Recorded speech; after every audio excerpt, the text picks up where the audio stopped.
Бид энэхүү бичлэгээрээ хим физик болон биологийн шинжилгээ ухааны огтлцлын зэг болсон маш том сэдвийг эхлүүлэх болно. Нэг бичлэг нь багтахааргүй том сэдв учраас та дараагийн бичлэгийг маань үзэж байж энэ сэдвийн нарийн ширээнийг бүрэн ойлгох юм.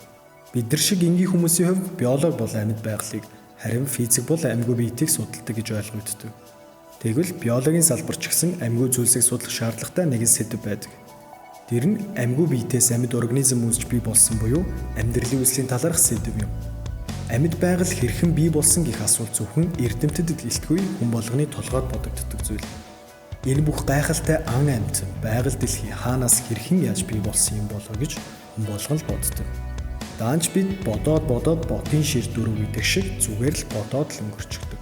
Харин дэлхий дээр зөвхөн сониуж байгаа зогсохгүй сонирхсан асуултынхаа араас хөдөлдөг хүмүүс байдаг. Сониуж цаандаа хөдлөгдөн өдөржин шөнөгүй нойр хоол гүйцэтгэдэг хүмүүсийг бид эрдэмтэд гэж нэрлэдэг. Эдгээр хүмүүсийн тусламжтайгаар бид өөрсдийн төсөөлж чадхааргүй нууцудад хүрч чаддаг болсон. Нэг нууц тайлагдах бүр бидний амьдралд маш том өөрчлөлт гарч байдаг. Тэр өөрчлөлт бүрийг бид ихэвчлэн бизнес болон шинэ технологийн талаас нь өнгөцгөн хараад л өнгөрчихдөг.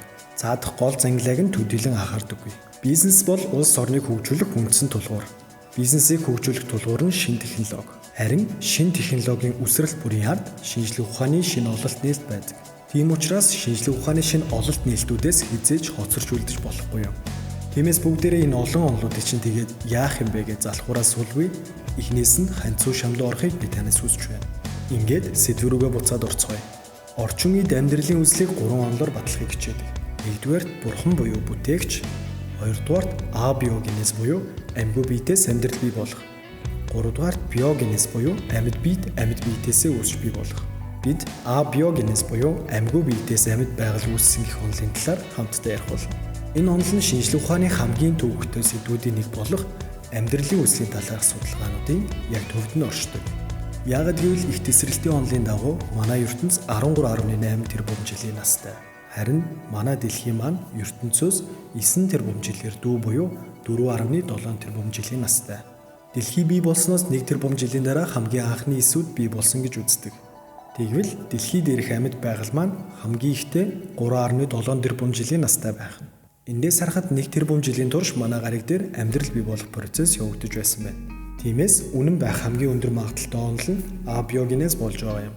Бид энэ бичлэг дээр абиогенез онолын санааг анх гаргаж ирсэн боловч буруу ойлгогдож байсан spontaneous generation гэх ойлголтын талаар ярих болно. Энэ ойлголтод буруу зүйл олон байсан хэдиж абиогенез онолын үндэс суурийг тавьж өгсөн гэхэд болно. Тиймээс амьдралын үслийн талаар ярихын тулд үүний талаар эхлээд ойлгохгүй бол болохгүй. Хамгийн эхлээд амьдралыг хэрхэн тодорхойлох вэ гэдэг талаар ярилцгаая. Абиогенезийн амьгүй биед ам орон амьд биед болон хувирдаг гэх тодорхойлолт зарим хүмүүсийн толгойг эргүүлж магадгүй. Ичидийн мэд санагдахын тодорхойлтыг тайлбарлана гэдэг эрдэмтдийн хувьд жинхэнэ толгойн өвчин. Анхандаа маш амархан зүйл мэд санагдах боловч үнэндээ маш адармаатай зүйл болохыг та удахгүй ойлгох болно.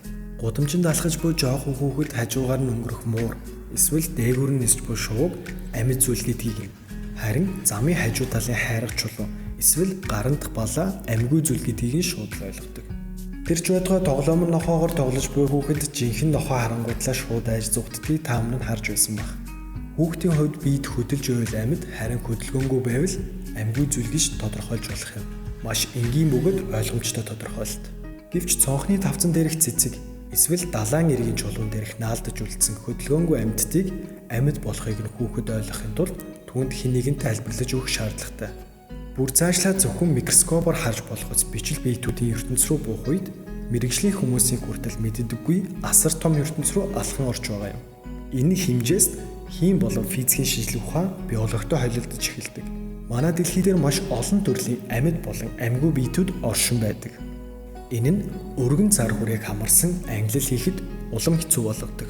Өөрөөр хэлбэл бүх амьд биетүүдийг адил төрлүүдээр нь ялгах хялбархан зүйл биш. Жишээ нь эсийг амьд биетүүдийн хамгийн анхдагч суур бүтэц гэж хүлээн зөвшөөрлөө гэж бодвол вирус шиг эсгүй биетүүдийг орхигдуулсан болчих юм. Зөвхөн өөр амьд бие дотор амьдарч чаддаг организм. Мөн вирус шиг биетүүдийн талаар мэдэгдээгүй зүйлс маш их. Тэгэхээр амьдрал буюу амьд биет гэж юу хэлэх вэ? Хөдөлгөөн хийж буй организмууд уу эсвэл бие даамжих чадвартай организмууд уу? Мөн орчин үед хиймэл оюун ухааны нэг асуудал энэ салбартай холбогдох болсон. Хиймэл оюун ухааны судалгаануудын нэг зорилго нь мэдээж амьд биетэй төстэй систем зохион бүтээх. Энэ зууны 2 дугаар хагас гэхэд синтетик биологи нь химэл биологийн системийг бий болгоход ихээхэн хувь нэмэр оруулна гэсэн хүлээлттэй байгаа. Өөрөөр хэлбэл амьдрах ур чадвартай роботууд бидний амьдралыг хуваалцах өдрүүд холгүй байна. Тэгэхээр өөрийн оюун ухаанаас гадна амьд организм шиг биетэй роботуудыг юу гэж тодорхойлох нь зөв вэ? Таны харж байгаачлан амьд болон амьгүй биет гэсэн хоёр ойлголтод тулгуурласан амьдрал их үзэгдлийг тодорхойлох нь нэлээд хүнд ажил. Магадгүй ирээдүйд биологч Theodor Dobzhansky-гийн шинжлэх ухааны ертөнц юг амьдрал гэж хүлээн зөвшөөрн амьдрал тэр болох болно гэж хэлсэн шиг ч болж болох юм. За ингээд үндсэн сэдв рүү орцгоё. Хамгийн анх амьдралын үүслийн талаар судалгаа хийж байсан хүмүүсийн нэг бол Аристотель. Аристотелийн байгалыг үзэх үзэл Ром болон христиан сэтгэгч нарт гүнзгий нөлөөлсөн байдаг. 19-р зууны дунд үе хүртэл бараг 2000 жилийн турш ихэнх Санвартан Сэхэтэн гаралтай байгалийн шинжлэх ухаанчдын үзэх үзэлд Аристотелийн нөлөө их байдаг. Аристотель амьгүй биетүүдийг амьд биет үүсгэдэг нэгэн төрлийн элемент хэмээн үздэг байсан. Аристотелийн энэ хандлагыг манай эртний өмнөх 20 онд Ромын нэгэн яруу найрагч ашигласан байдаг. Заавар үйл мөс хайлж байх үед эхлээд нэг бугыг алаад агуулгатай хий. Алсан бухаа агуулгад хийхдээ газарт навч болон мөчөр дэвсээ түнгээрээ тавь. Дараа нь зун болохыг хүлээ. Үхрийн өмхийрсэн бие зүгийн үйлдвэрлэх болно хэмээн бичиж үлдээж. Энэ ойлголтыг тухайн үед spontaneous generation буюу өөрөө аяндаа бий болох процесс гэж нэрлэдэг байжээ. Тэр үеийн хүмүүс үрийг цэцэг болон буудаа болж ургадгийг мэддэг байсан боловч энэ процесс нь амьтанд яаж явагддгийг мөн амьд байгаль, амьгүй биетүүдээс хэрхэн үүсч бий болсныг мэддэггүй байв. Мэдэхгүй байсныхаа улмаас зарим амьгүй биет амьд биет үйлдвэрлэх шин чанартай гэсэн дүгнэлтэнд хүрчээ. Энэ үеэс хойш бүх эрдэмтэд болон тухайн үеийн эрдэм мэдлэгтэй хүмүүс хүртэл өд болон ялаа зэргийн шавьчнуудыг өмхийрсэн махнаас бий болдог гэдэгт итгэдэг байжээ. Жишээлбэл Бельгийн философч болон эмч Йохан Баристон ван Хельморт хулганыг улаан будаагаас бий болдог гэсэн судалгаа хийсэн байдаг. Судалгаагаа батлахын тулд тэр нэгэн туршилт хийсэн байна. Түүний туршилтанд эхлээд хэртэй хөлстэй давыг улаан будаатай торхонд хийж холино. Дараа нь 21 хоногийн турш эсэлд явагдахыг нь хүлээн. Давуу болон улаан буудааны нойтон чиглэг хэсэг уур шиш нэг нэгнтэйгээ холилдсны үр дүнд торхноос амьд хулган гарч ирэхийг харах болно гэжээ. Энэ хулган энгийн нэг хулганаас ямар ч ялгаа байхгүй. Тэрээр хүний хөлсийг амьдралыг үүсгэж түүхий хэмээн үздэг байжээ. Үүнийг spontaneous generation буюу өөрөө аяндаа бий болох процесс гэж нэрлэдэг байгаа юм. Өөрөөр хэлбэл ямар нэгэн амьгүй биетээс амьд биет өөрөө аяндаа бий болдог гэсэн үзэл санаа.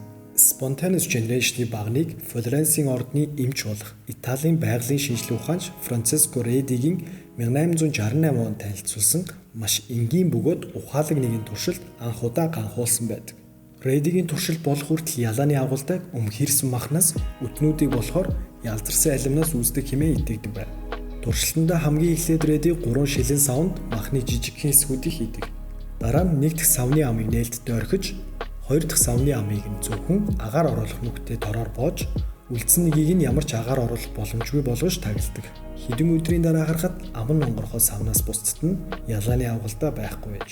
Харин хоёр дахь савнаас ялаанууд махны үнэрийг авсан ч түүнд хүрч чадалгүй өндөгнүүдээ торон дээр цацсан байжээ.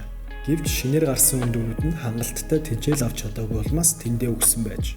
Реди туршилтынхаа дараагийн шатанд хоёр савнд ахин махны жижиг хэсгүүдийг ашигладаг. Эхний савнд нь амьд ялааны агуулдаануудыг, харин нөгөөдөгт нь үгсэн ялааны агуулдаануудыг хийж амыг нь тагладаг. Хэдэн өдрийн дараа харахад үгсэн ялааны агуулдаанууд хийсэн сав нь шинээр ялааны агуулдаа бий болоогүй байв. Эдгээр туршилтуудын үр дүн махан дээрх хөднүүд махнаас өөрөөс нь биш, гаднаас ирж буй ялаануудын махан дээр цацсан өндөгнүүдээс гарч ирж буйг тодорхой харуулж өгсөн байдаг. Эндээс Аристотелийн spontaneous generation гэх үзэл санаа шин туршилтуудаар арчигдах зам руугаа орсон байдаг. Харамсалтай нь үүнд энгийн хүмүүс байтугай зарим эрдэмтэд шүртэл итгэхгүй байлаа. Редигийн туршилтаас хэдэн жилийн дараа буюу 1675 онд Голландын Энтони ван Леюнховыг бичил амьд биетүүдийг олж нээжээ. Гэтэл дараагийн зуун нь Францын Comte de Buffon, Английн католик сүмийн Санвартан Нийтхэм нар бичил биетүүд нүдэнд харагдахгүй боловч амьгүй биетээс аяндаа үүсч бий болдог гэсэн эрдмийн ажил хийж эхлүүлсэн байдаг. Өөрөөр хэлбэл энэ бол spontaneous generation-ыг батлах гэсэн нэгэн орлого. Нийтхэм эрдмийн ажлаа туршилтаар батлахын тулд махны шүүс болон ялзарсан улаан буудааг богино хугацаанд буцалгаж хүргэсний дараа савны амыг үүсэн бүглөгөөр тагладаг. Хэдэн өдрийн дараа нийтхэм сав доторх шингэний дотор үржиж буй бичил биетүүдийг ажилласныхаа дараа аяндаа амьдрал үүсгэх процесс буюу spontaneous generation үнэн хэмээн олон нийтэд зарладаг. Үнэн дээр энэ буруу дүгнэлтэнд хоёр төрлийн туршилтын алдаа бий. Нэгт хангалттай буцалгаагүй тохиолдолд бүх бичил бие дуусдаггүй. Хоёрт хүргэхийн тулд онгорхоо орхих үед гадна орчин дахь бичил биетүүд үржиж эхэлдэг. Нийт хэмээн энэхүү туршилтын дараа Италийн католик сүмийн санваартан мөн эрдэмтэн Лазаро Спалланзи 1765 онд нийт хэмээн дэвшүүлсэн амьдрал үүсгдэг хүч байдаг хэсэгт шалгалт хийдэг. Спалланзи энэ зорилгоороо цилиндр хэлбэртэй савуудыг 1 цагийн турш буцалгаж дараа нь ямар ч агаар оруулахгүйгээр амийг нь шууд хайлуулж тагладаг. Өөрөөр хэлбэл тэр нийдэм шиг үүсэн бөглөө хэрэглээгүй. Мөн агаартай харилцан үйлчлэлд орох боломж өгдөггүй. Дараа нь шалгаж үзэхэд сайтар буцлагсан болон агаартай харилцан үйлчлэлд ороогүй шингэн бичил биетүүд үржээгүй байхыг ажигладаг. Эндээс тэр богино хугацаанд буцалгаж амийг нь хаасан. Эсвэл буцлагсныхаа дараа амийг нь онгорхоо оргисон тохиолдолд махны шүүсэнд бичил биетүүд үржидгийг мэдэж авдаг. Үүнээс тэр хоёр дүгнэлт гаргасан байдаг.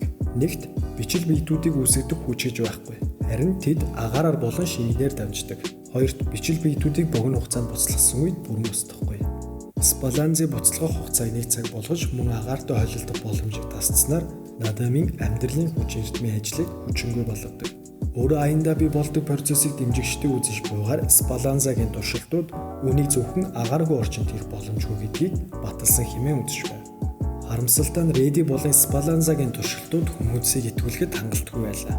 Яагаад гэвэл бичил биетүүд дээр ажиллах тогтсон тохиромжтой механизм хараахан бий болоогүй байсан юм.